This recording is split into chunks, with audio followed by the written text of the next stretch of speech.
Boa noite a todos, um prazer estar com vocês novamente. E hoje vamos dar prosseguimento ao livro Adoção, de minha autoria, Renato Bertatti. E hoje quem vai fazer a leitura para nós vai ser a Márcia. Boa noite, Márcia. Boa noite. Você pode continuar para a gente? Sim. Capítulo 12. Teste de DNA. Em alguns trabalhos de constelação familiar, é revelado que existem dúvidas sobre a legitimidade da paternidade. Nesses casos, o recomendado é que se faça o teste de paternidade, teste de DNA.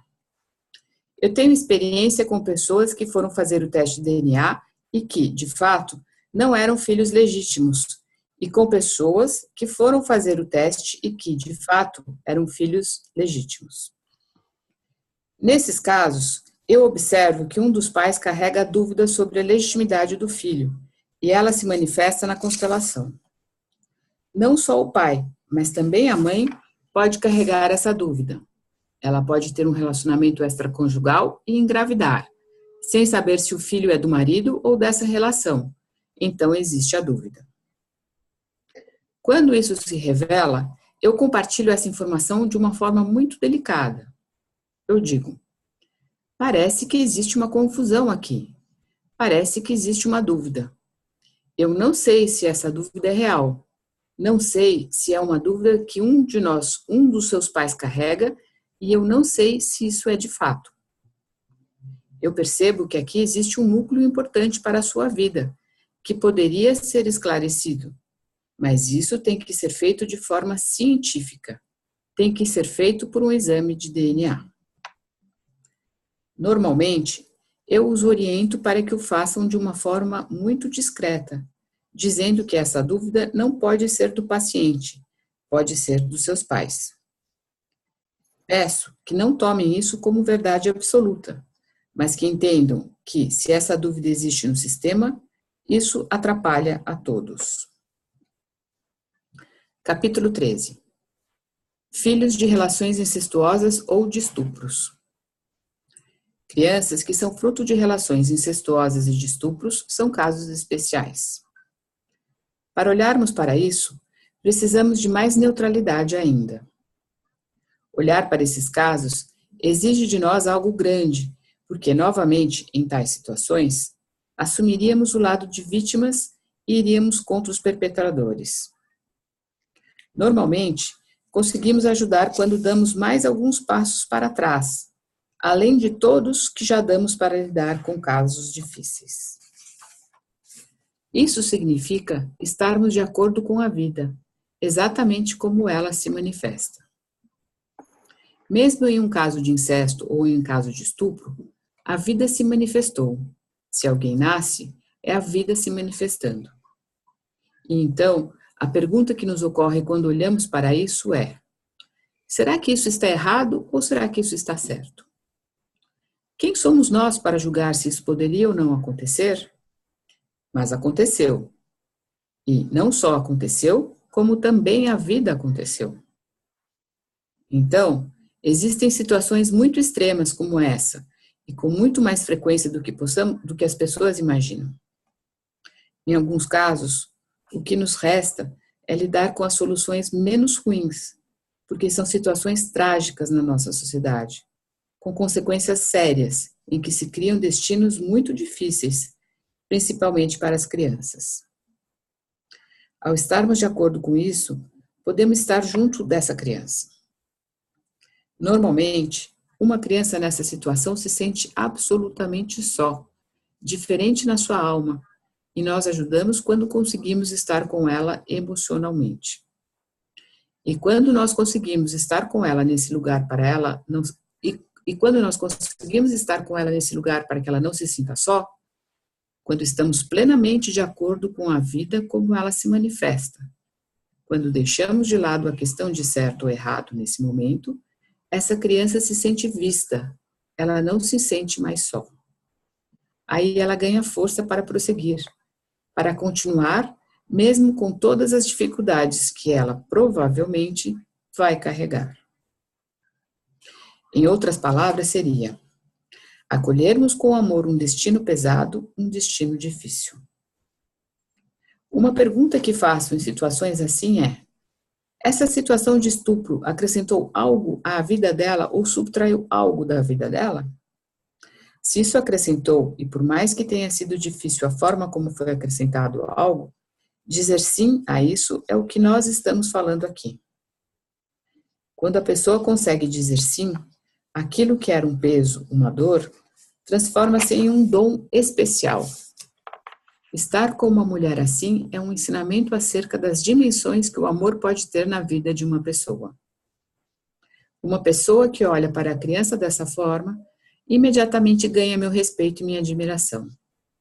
Essa é uma atitude de força, de coragem e de muito amor. Porque ela sabe olhar para o que é essencial e não para o que é menor. Ela opta pelo maior e não pelo menor. Capítulo 14. Exemplo de caso. Eu quero contar rapidamente sobre uma cliente que procurou uma constelação.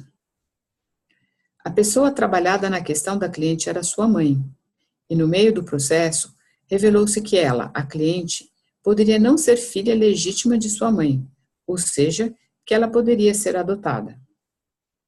Esta pressuposta mãe estava com câncer metastático, em um processo quase final. Quando se revelou isso, ficou impressionada e foi conversar com a mãe, mas isso foi feito de uma forma muito amorosa e respeitosa. A mãe se sensibilizou com a forma da filha dizer isso e resolveu contar toda a história a ela, e de fato ela era adotada. A filha se emocionou e agradeceu à mãe por ter dado a ela esta possibilidade da adoção com amor. Essa mãe, depois de poucos meses, fez exames e constatou que ela não tinha mais a doença. Todas as metástases tinham desaparecido. Pode ser uma coincidência e pode não ser uma coincidência. Então eu digo, quais as consequências para a criança e quais as consequências para os pais? Agradecimento. Antes de mais nada, quero agradecer ao meu pai João Bertatti e à minha mãe Jandira Avanço Bertatti por me darem a vida e me darem condições de ter alcançado o que venho alcançando. Isso jamais teria sido possível sem todo o amor, os cuidados e o investimento deles em mim. Dedico o que faço a eles. Também quero agradecer a todos os mestres e professores que encontrei em minha jornada. Cito todos os meus professores, também Osho e Bert Hellinger, por mudarem minha vida plenamente. Um agradecimento em especial à minha mansa Erika Farney por me guiar e me apresentar o Bert Hellinger. Conhecer Mimansa mudou minha vida. Quero agradecer a Sérgio Savian por me introduzir aos trabalhos de meditação e me apresentar o Osho. Também quero agradecer a Gláucia Pava e Oswaldo Santucci por me estimularem a escrever e registrar essas experiências. Quero também citar meu amado irmão, Paulo Bertatti, pessoa com quem aprendo as coisas simples e profundas da vida. Irmão que me acolhe e me mostra um jeito simples de ser. Aprendo muito com você, meu irmão. Obrigado a todas as pessoas que cruzaram meu caminho como amigos ou mesmo como clientes. É na troca com todos vocês, pais, amigos, clientes, mestres, professores, que a minha vida tem ficado cada vez mais rica. Obrigado a todos. Acabamos. Obrigado, Márcia. E acabamos, então, esse livro. E quero abrir espaço para comentários ou para perguntas, dúvidas. Estou à disposição. Tem 2 pessoas que levantaram a mão, Hamilton. 3.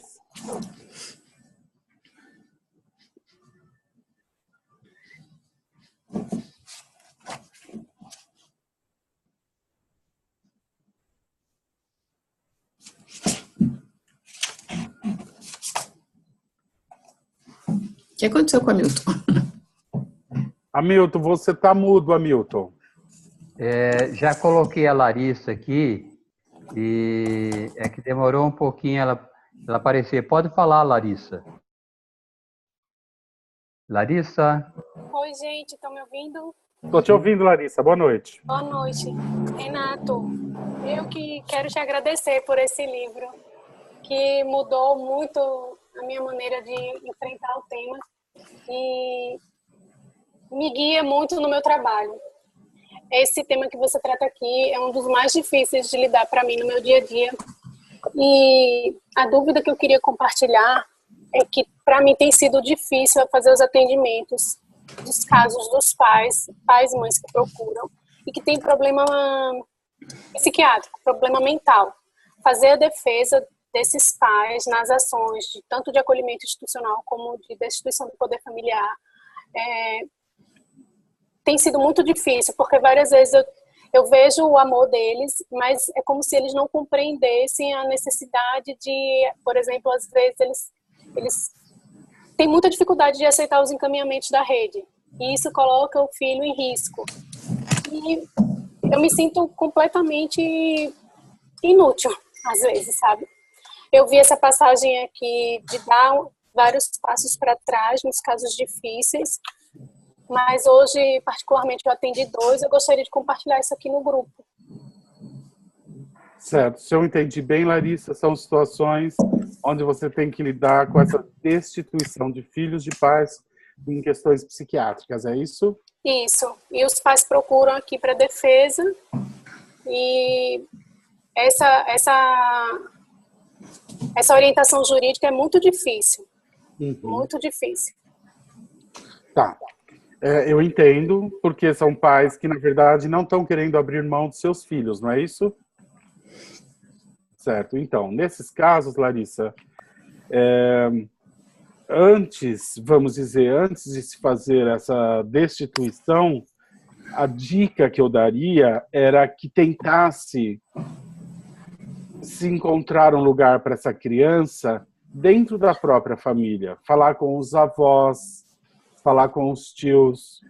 Então, fazer isso, envolver outras pessoas da família nesse processo, como pessoas que assumissem essa responsabilidade, poderia ser uma solução sem que necessariamente precisasse se fazer a destituição. Então, em primeiro lugar, eu tentaria olhar para essas outras pessoas da família, para que essa criança, de uma forma ou de outra, permanecesse dentro da família.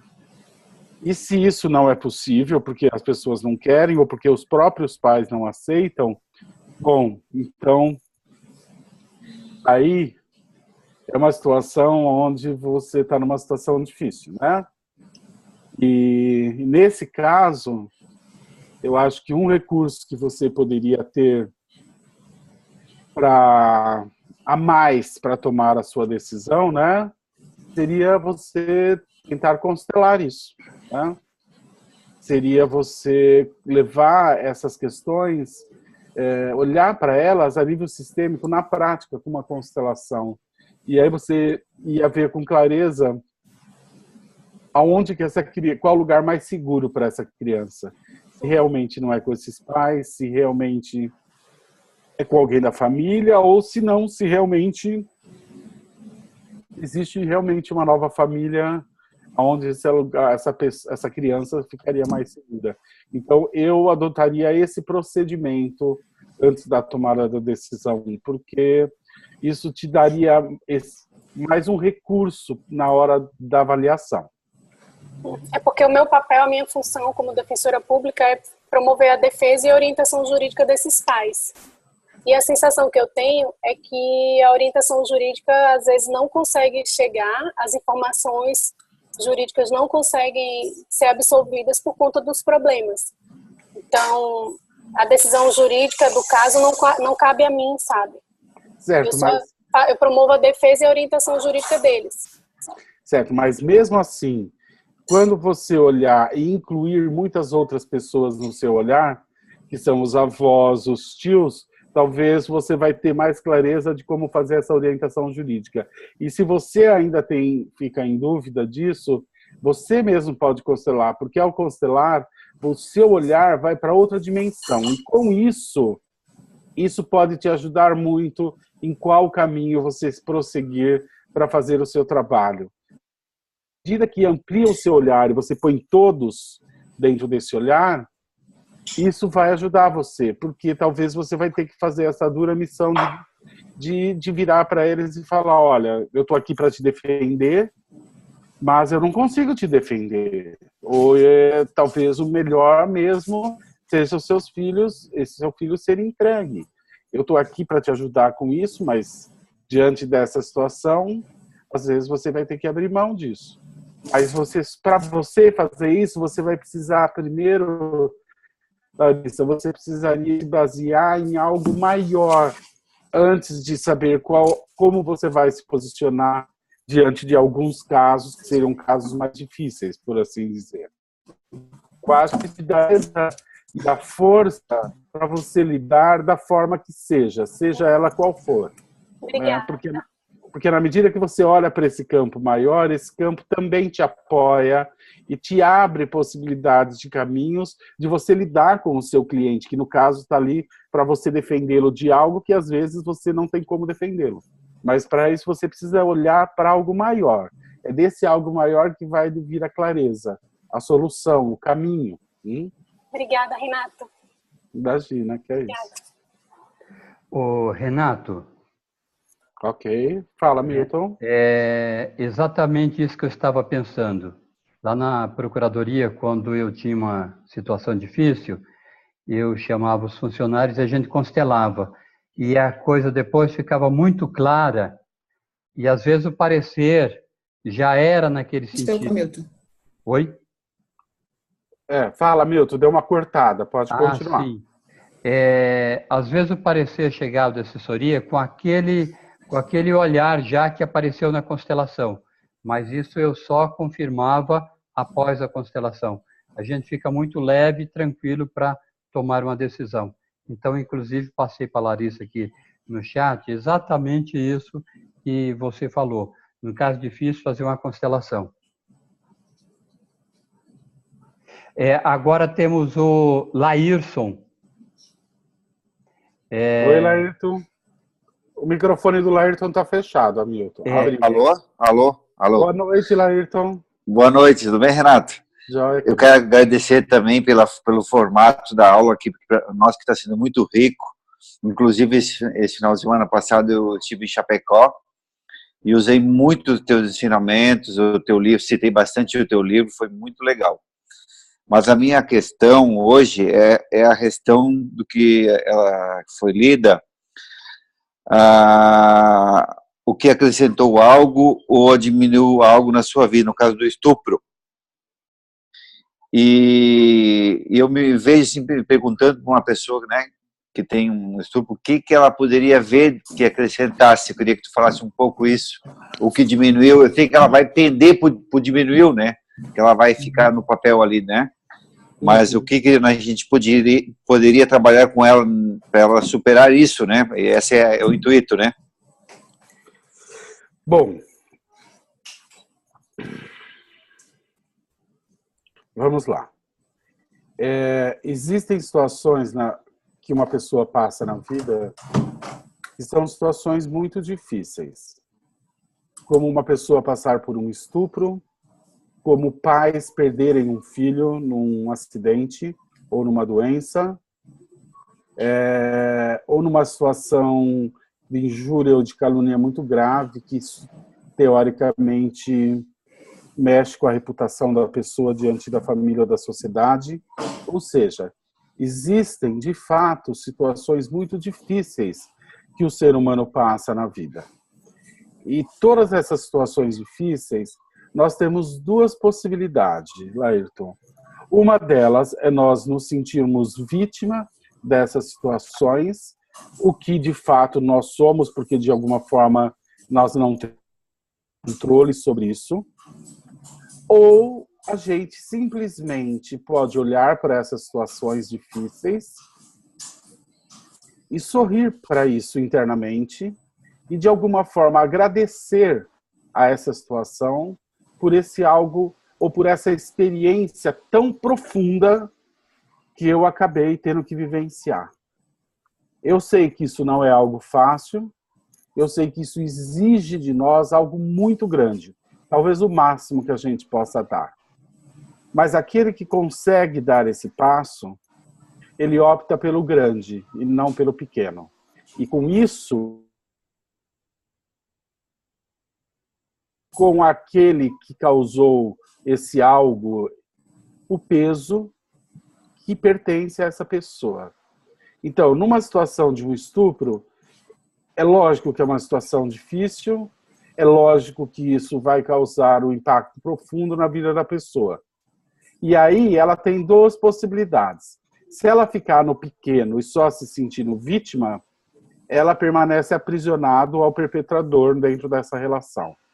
Agora, se ela internamente olhar para a vida e agradecer a vida por ter passado por tão difícil e profunda experiência, se ela conseguir sorrir para a vida por isso, ela optou pelo grande. Com isso, ela pode se soltar disso e deixar com o perpetrador, no caso o estuprador, o peso das consequências daquilo que ele fez.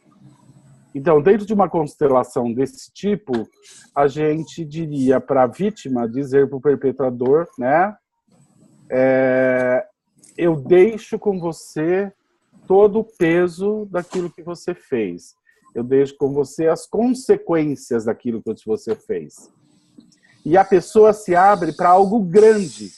Então ela se solta e algo pode acontecer de novo e de positivo dentro disso.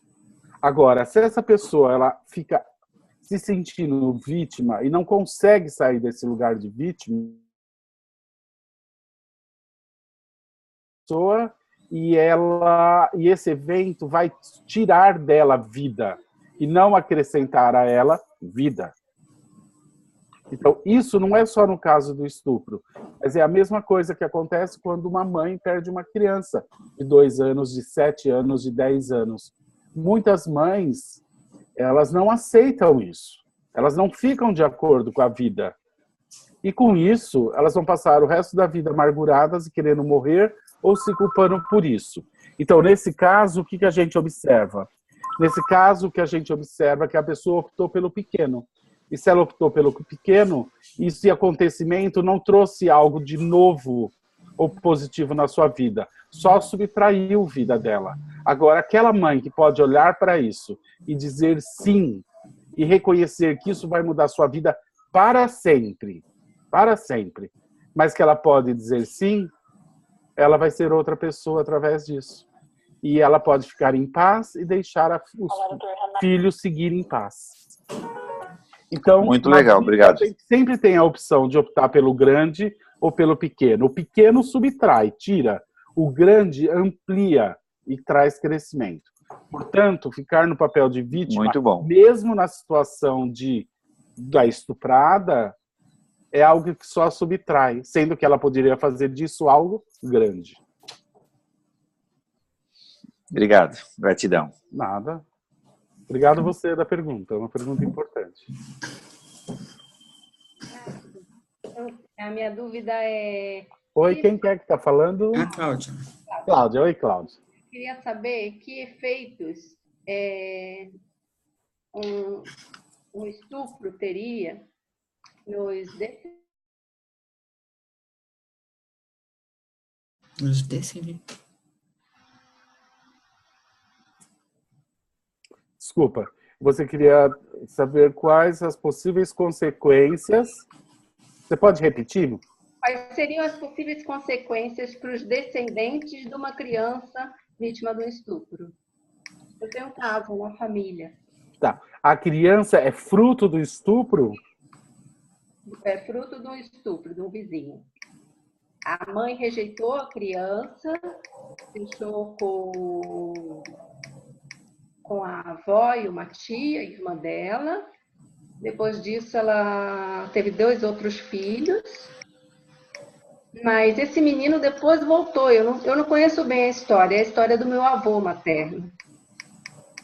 E eu soube isso agora, coisa de alguns anos, né? Eu não sabia disso. E você está tendo que lidar com um caso assim? Não. Eu queria só ter uma noção disso. Assim, tá. de ter essa o filho de uma pessoa, um filho fruto de um estupro, vai depender da forma como essa mãe vai lidar com isso.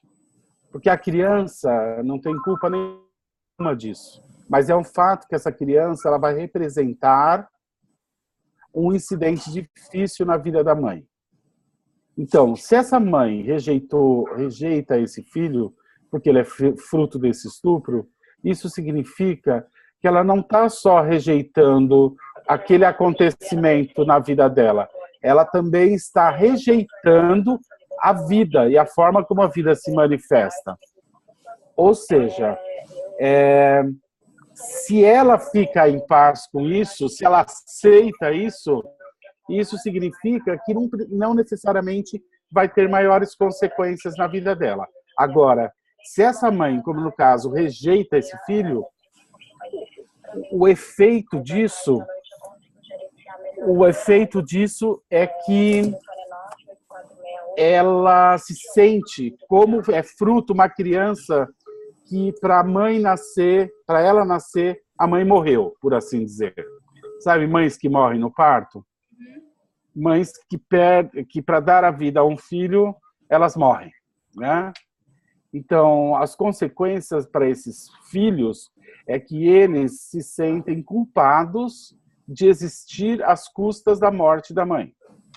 Então, num caso de uma criança que ela é estuprada, que ela é fruto de um estupro, se esses pais não ficarem, se essa mãe não achar uma boa forma de lidar com isso, como que será que esse filho se sente em relação à sua mãe? Como será que esse filho se sente em relação ao seu pai?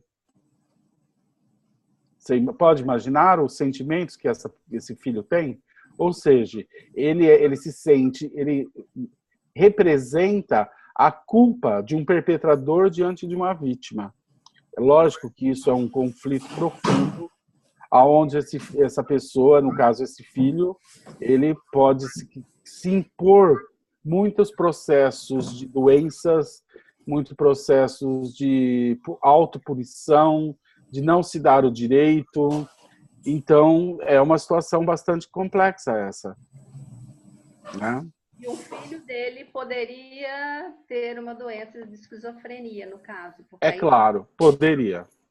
Alguém desenvolveu isso? Sim, o segundo, meu avô perdeu a primeira filha com 5 anos e depois eu acho que o segundo filho, que era meu tio, Álvaro, teve esquizofrenia, desenvolveu esquizofrenia. Então, provavelmente, na esquizofrenia, ali o que tem é esse conflito entre vítima e perpetrador, em situações extremas. Obrigada. Nada. Obrigado você, Cláudia, pela pergunta. Mais alguma pergunta, Milton? Não há ninguém aqui levantando a mão. E aí você poderia encerrar, fazer a fala de encerramento do livro. Em seguida eu vou fechar a gravação. Você me dá uns 4 minutos e aí você vai falando com o grupo. E tá bom. Mas tem uma pergunta no chat que eu estou lendo aqui. Tem uma pergunta no chat, deixa eu ver. Pode ler. Deixa eu... Da Eveli. Boa noite. Tenho uma amiga que, aos 12 anos, apoiou o pai na adoção de uma menina, apesar da mãe dela repudiar a adoção. Assim, ela tomou conta dessa menina até ela crescer e casar. Hoje, a menina, irmã-filha, detesta minha amiga, que a criou e educou. Você pode falar algo sobre isso? É Eveli Alcântara.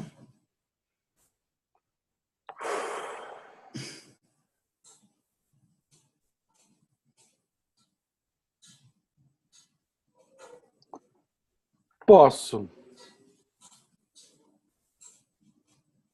Quando eu olho para essa situação, por que a menina fez isso?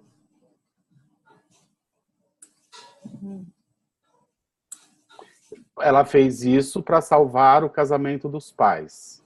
O pai queria ter filho e adotar a criança, e a mãe não queria filho. Então existia ali um conflito. Então, a filha diz para o pai, ok, você adota e eu cuido. Então, quando essa menina faz isso, ela não faz isso pensando na criança que...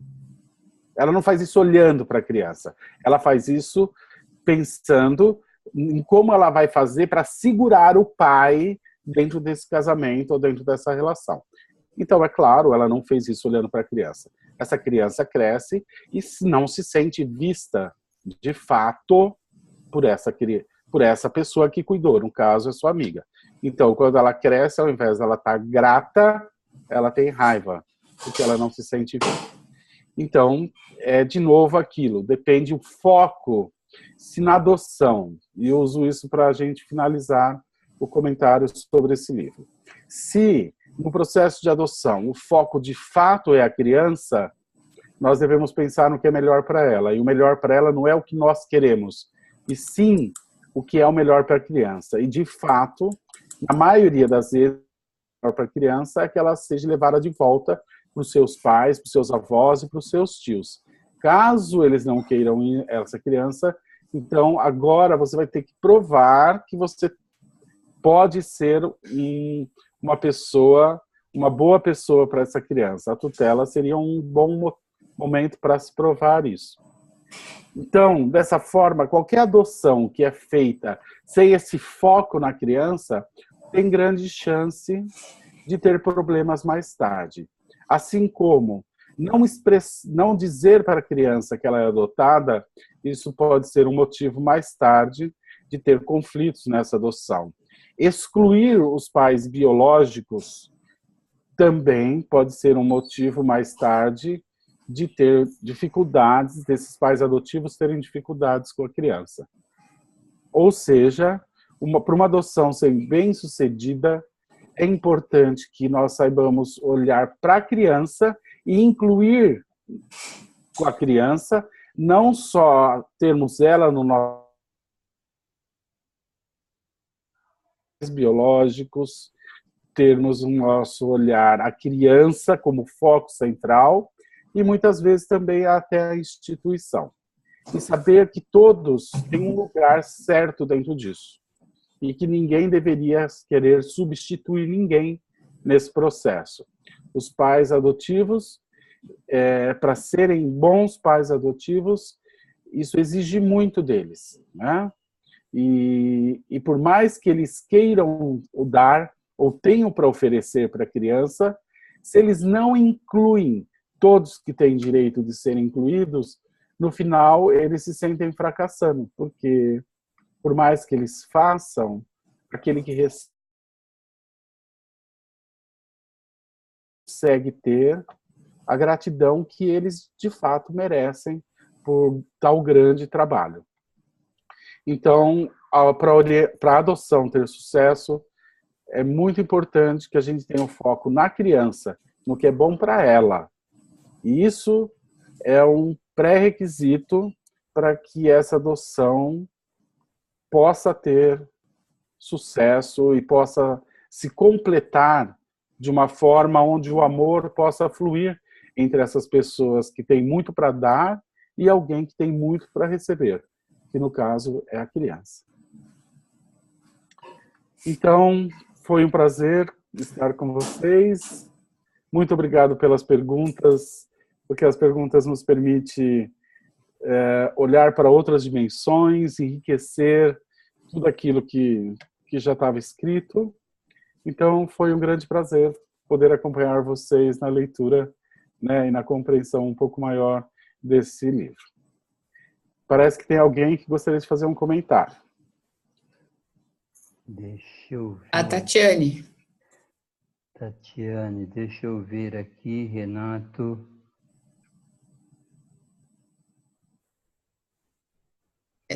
Tatiane. Sim.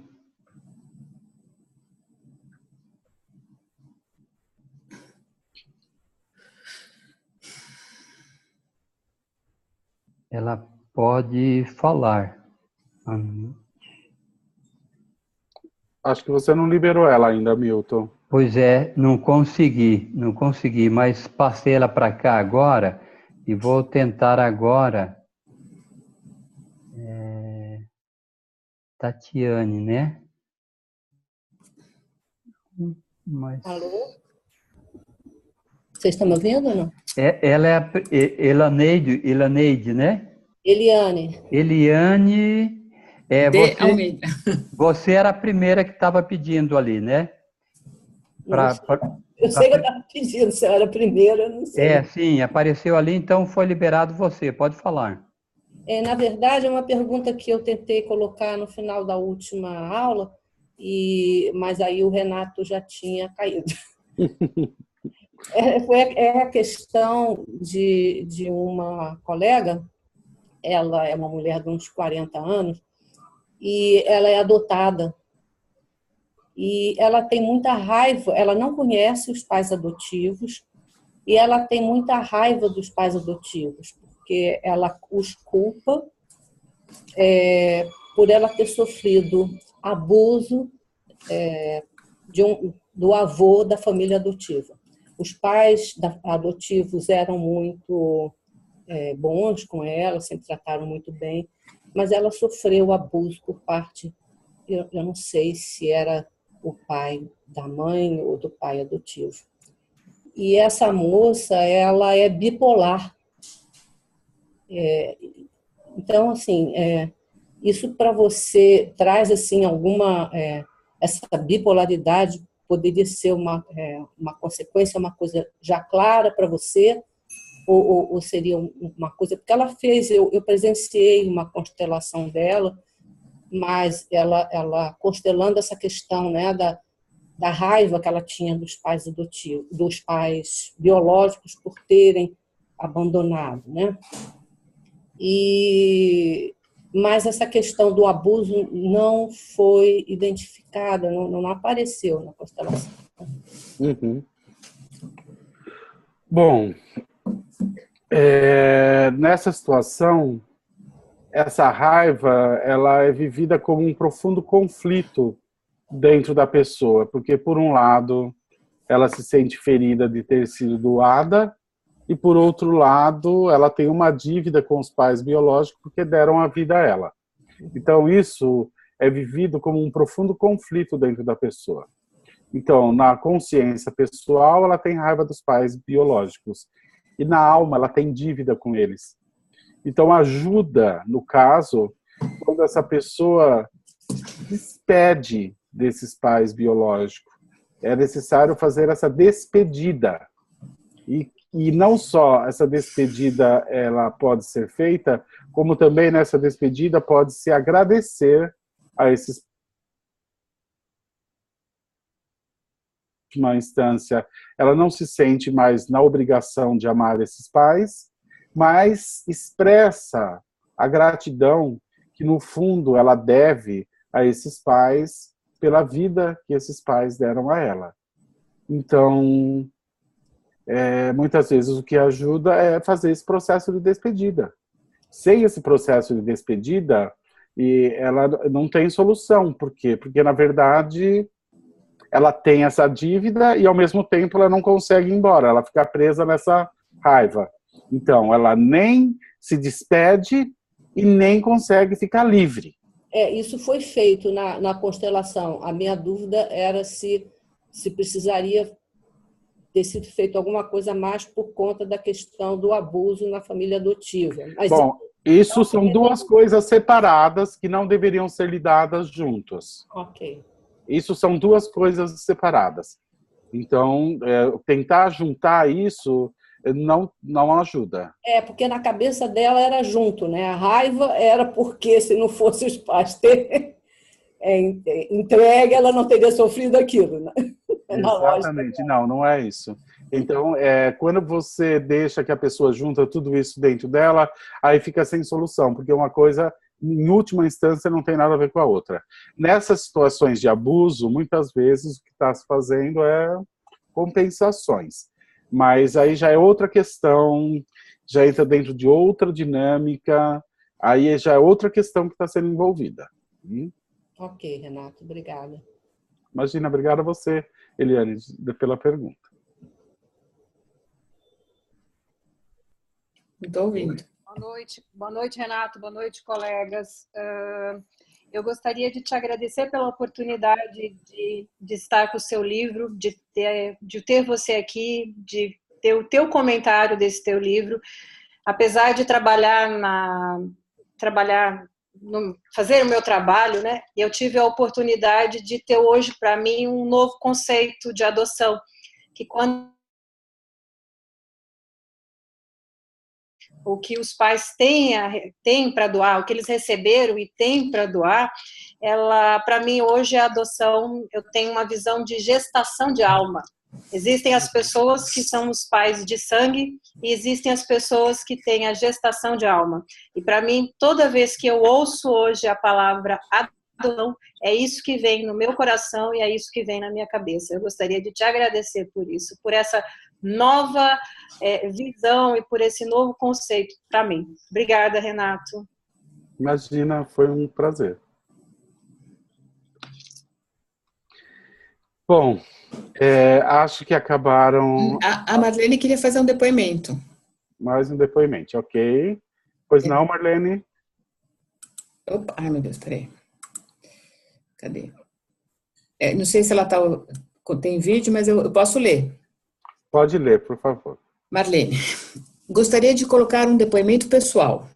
Sou mãe adotiva, hoje nosso filho tem 24 anos. Nós o acolhemos quando ele tinha 5 anos de idade. Apareceu. Desculpa de estar lendo no seu lugar. Já pode continuar lendo, até achei interessante a leitura. Você quer que eu continue? Pode continuar. Tá. Então, sou mãe adotiva, hoje nosso filho tem 24 anos, nós o acolhemos quando ele tinha 5 anos de idade. Há 3 anos, ele passou a conviver também com a sua família biológica, com mãe, irmãos, avós, tios, etc. Somente depois que ele passou a conviver com a família de origem,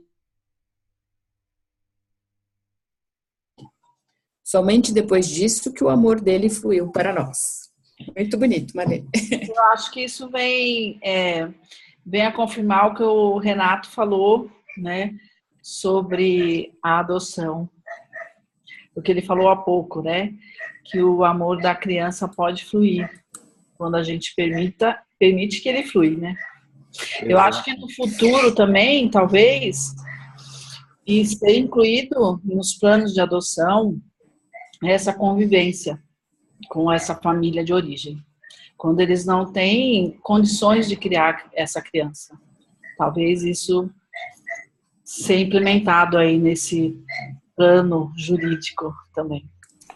Em alguns casos, com certeza, Marlene, isso...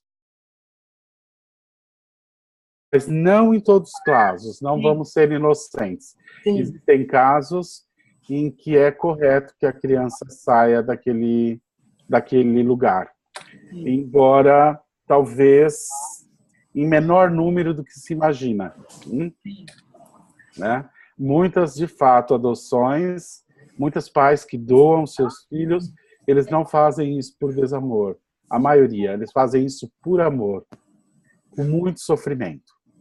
E nesses casos, mesmo que eles percam o direito sobre a criança ou sobre o amor da criança, olhar para eles com respeito e deixar um lugar reservado a eles é uma forma de ajudar que o amor flua dentro da família.